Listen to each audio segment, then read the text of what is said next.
Hey, Pascal here, and in this video I will give you 3 quick tips that make your travel videos look better.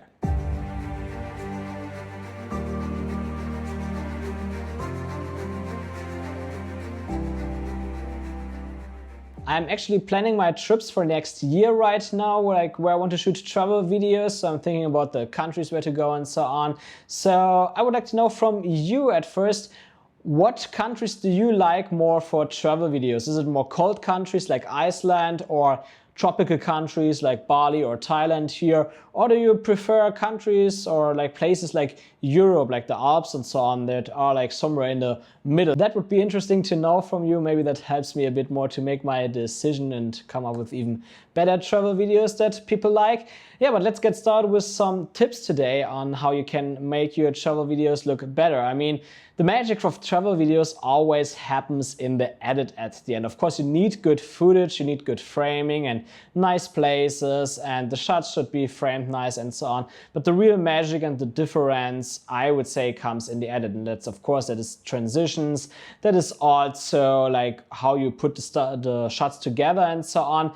But yeah, of course, also the look of your videos actually matters a lot, like your color grading. And that's what I want to talk about today, to give you some quick tips. Of course, it's not a like huge guide that instantly makes your videos look good, but when you apply those tips, they will at least look a bit better. And these are 3 tips, so let's start with the first one. So the first tip that I want to give you here is to simply use S-curves in your video. So S-curves, what they basically do is to add contrast to your videos, but it does it in a way that doesn't destroy your shadows or highlights, at least not if you don't do too much of it. So let me just quickly show you what it does here. So I already applied this curve, and now when I turn it off, you see that the whole image looks a lot flatter, right? Now when I turn it on again, then you see it's a lot more contrasty, it just looks a lot nicer.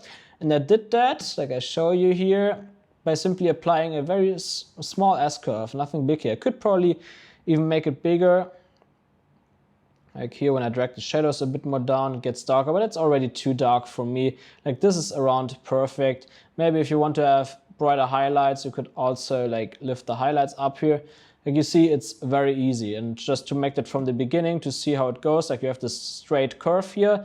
This is shadows, so the dark areas of your image. This is highlights, the bright areas of your image. And so I always click on this line here and just drag it a little bit down. Yeah, that's already enough. And I drag the point under the highlights a bit up. So there you have it. It looks so much better, right? Let's watch again the before and after.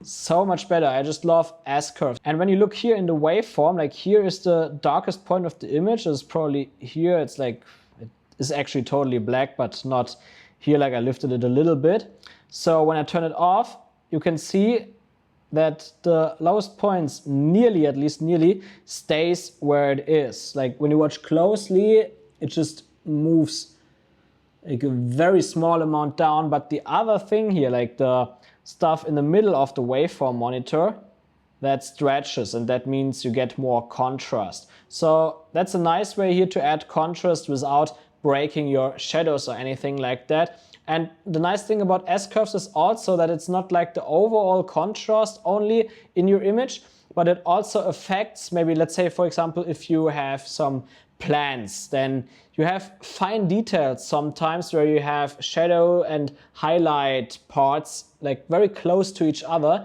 And with an S-curve, you make these little details there more visible. So that's why I always apply at least a slight S-curve in my videos. And the next tip I have here for you is to use LUTs, but not to create your final look, but just as a base grade to come to the look or get closer to the look that you want to have. So let me show that to you what I mean. Here the same clip again. So I applied one of my own LUTs here, the Tange Green GTW LUT. So you can see before how it looks. It's not bad, but with a LUT, it's definitely better. It looks a bit more cinematic. It's Tange stands for teal and orange. So I created a LUT pack there that has different teal and orange looks, and it can sometimes also help you to create the look that you want. So it mustn't always be teal and orange. I will leave a link to the LUT pack here in the description below. So if you're still looking for some really great cinematic teal and orange LUTs that don't do too much to your footage, that don't like oversaturate everything and so on, then just check them out, you might like them. But yeah, so what I want to teach you here is not to just use the LUT as a final look, but you can actually just use the LUT to make it easier to create a look for you. So when you look before I applied the LUT, then you can see here in a vector scope, for example, that we have a bit more like colors that go in the blue and purple area. And we also have the yellows here. And when I then turn the LUT on, you see that this line here, it's more straight. That means that we have more color contrast in the image. And that's great, because in a lot of shots that you do, or a lot of color grades that you do, you want to have a strong color contrast, because that usually makes your image looks a bit nicer. And let's say you don't want to have this exact colors now, but you want to have a strong color contrast. And you could simply apply this LUT, and then you do this little trick here. You go to hue and saturation curves, and you simply drag it, like let's say you drag it a bit up. If I want to make it more like reddish or pinkish looking, like let's go crazy here. You can clearly see the look changes, but this is not what I want, obviously. But just to give you an impression here, so if I drag it a little bit up, maybe something like, that's a little bit too much, like that. That could already be a look that some people might prefer. I can also do the opposite. I can drag it a bit down to make it more greenish or even bluish looking. Of course, I don't like the look right now, but it's just an example here.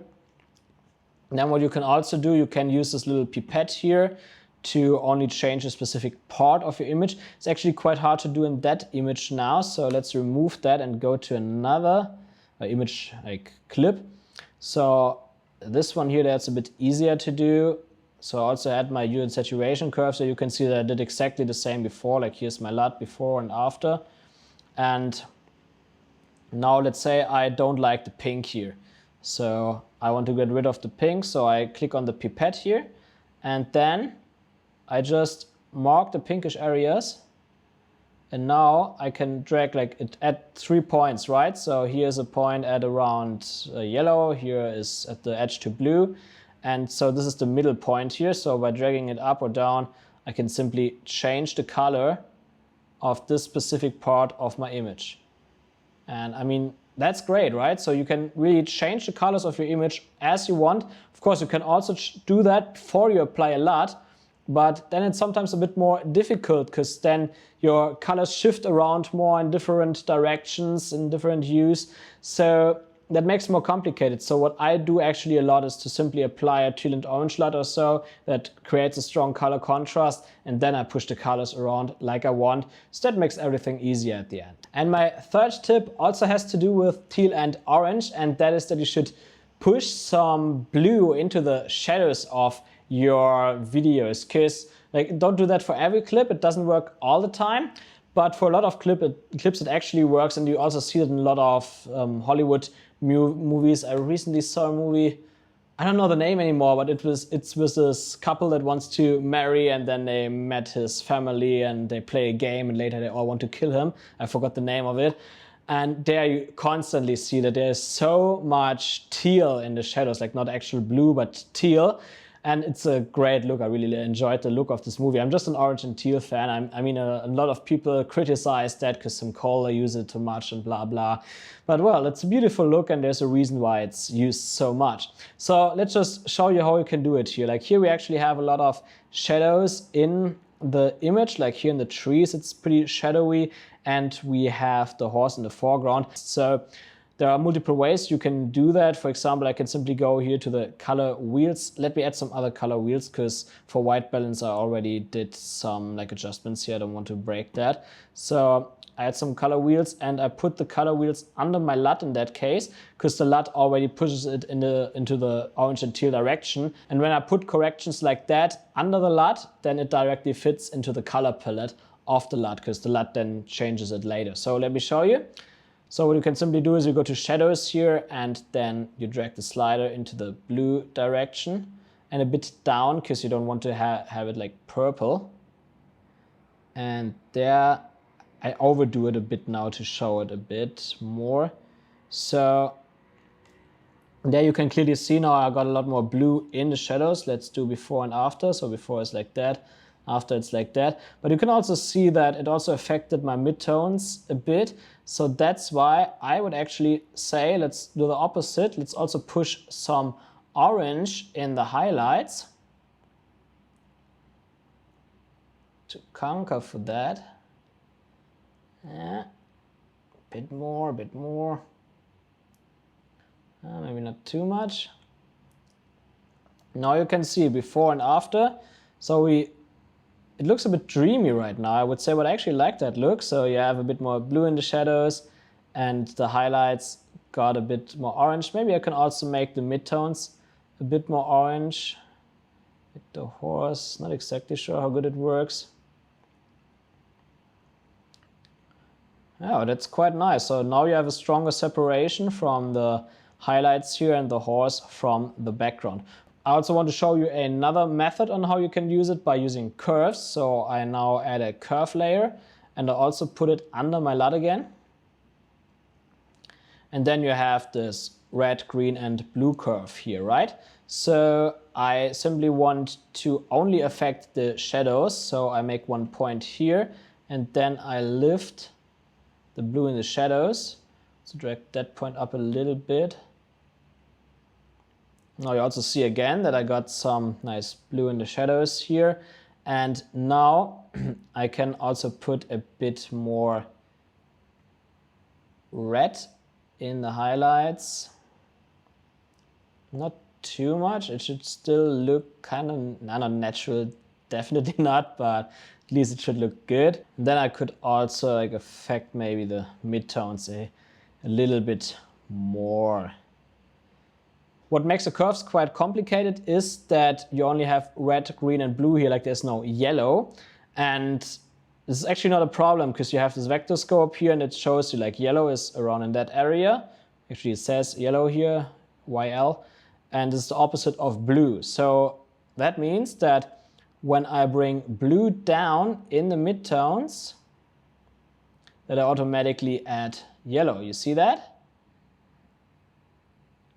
So I basically added blue now in the shadows, but more yellow in the midtones and a bit more red in the highlights. It's actually a bit too much red right now.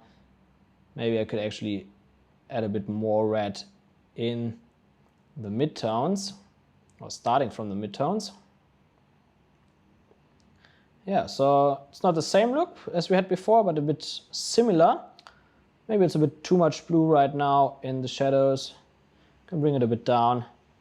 So that looks quite nice, right? And the reason why I show you the curves also is because curves are such a powerful tool in your color grading process because they really make it possible to add the color that you want basically on every exposure level, and you can define that very good. So if I would have a three-way color correction, I can only define shadows, midtones or highlights. So if you learn curves a bit more, that can help you a lot to make your travel videos look better. But of course it takes some time, it won't work perfectly on your first try. So just keep going, take your time and do more and more color grading and you will get better and better with it. Stop.